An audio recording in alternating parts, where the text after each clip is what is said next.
حضرت سیدنا اکرمہ رضی اللہ عنہ فرماتے ہیں کہ ایک ملک کا بادشاہ بہت ہی ظالم اور کنجوس تھا۔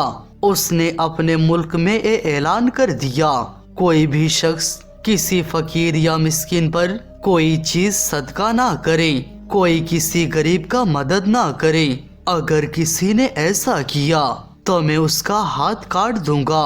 ایک خبر سن کے لوگوں میں سنسنی سی مچ گئی۔ اب ہر کوئی صدقہ دینے سے ڈرنے لگا۔ ایک دن ایک فقیر مجبور ہو کر ایک عورت کے پاس آیا اور آ کر کہنے لگا، اللہ تعالیٰ کی رضا کی خاطر مجھے کوئی چیز دے دے بیٹی جسے میں کھا سکوں۔ عورت نے کہا، ہمارے ملک کے بادشاہ نے اعلان کیا ہے کہ جو کوئی کسی کو صدقہ دے گا اس کا ہاتھ کاٹ دیا جائے گا۔ اب تم ہی کا ہونا کہ میں تمہیں کس طرح سے کوئی چیز دے سکتی ہوں۔ فقیر نے کہا، تم اللہ تعالیٰ کی رضا کی خاطر مجھے کچھ کھانے کی چیز دے دو بیٹی، دیکھنا اللہ تمہارا بھلا کرے گا۔ عورت کو اس فقیر پر بہت ترس آیا اور اس نے بادشاہ کی ناراضگی اور پرواہ کیے بغیر اللہ تعالیٰ کی خوشی کے لیے اس فقیر کو 2 روٹیاں دے دی۔ فقیر روٹیاں لے کر دعائیں دیتے ہوئے وہاں سے چلا گیا۔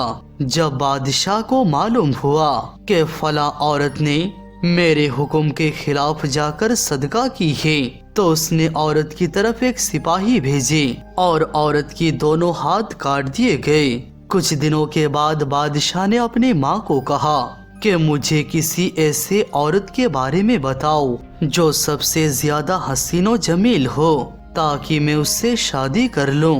تو اس کے والدہ نے اس کو بتایا کہ ہمارے ملک میں ایک ایسی خوبصورت اور بے مثال حسن و جمال کی ایک عورت رہتی ہے کہ میں نے آج تک اس جیسی حسین و جمیل عورت نہیں دیکھی، لیکن اس میں ایک بہت بڑا عیب ہے۔ بادشاہ نے پوچھا، کیا عیب ہے اس میں؟ اس کے والدہ نے جواب دیا، اس کی دونوں ہاتھ کٹی ہوئی ہے۔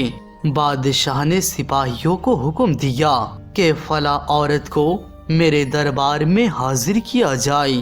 چند سپاہی گئے اور اسی عورت کو بادشاہ کے پاس لے آئے جس کے ہاتھ فقیر کو روٹی دینے کی وجہ سے کاٹ دیے گئے تھے۔ جب بادشاہ نے اس عورت کو دیکھا تو اس کے حسن و جمال نے بادشاہ کو حیرت میں ڈال دیا۔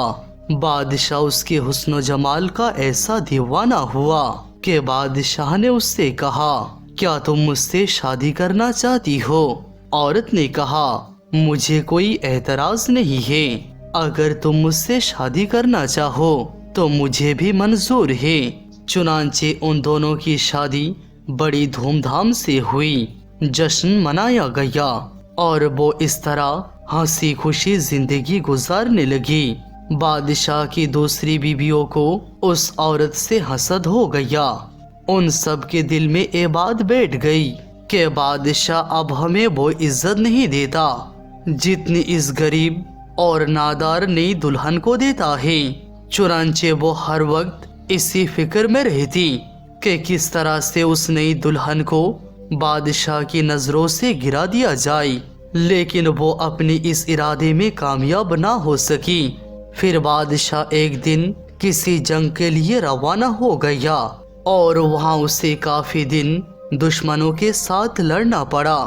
بادشاہ کی بیویوں کو یہ بہت اچھا موقع مل گیا تھا۔ انہوں نے بادشاہ کو خط لکھا کہ تمہارے پیچھے سے تمہاری نئی دلہن نے تمہاری عزت کو داغدار کر دیا ہے اور وہ بدکار ہو گئی ہے۔ اس بدکاری کے نتیجے میں اس کے یہاں بچہ بھی پیدا ہوا ہے۔ جب بادشاہ کو ایک خط ملا تو وہ آگ بگولا ہو گیا۔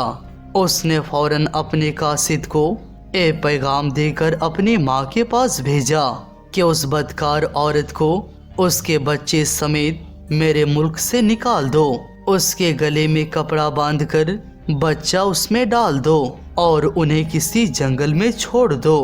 جب اس کی والدہ کو یہ پیغام ملا تو اس نے ایسا ہی کیا، اس کی گلے میں کپڑا ڈال کر بچہ اس میں ڈال دیا، پھر اسے ملک سے دور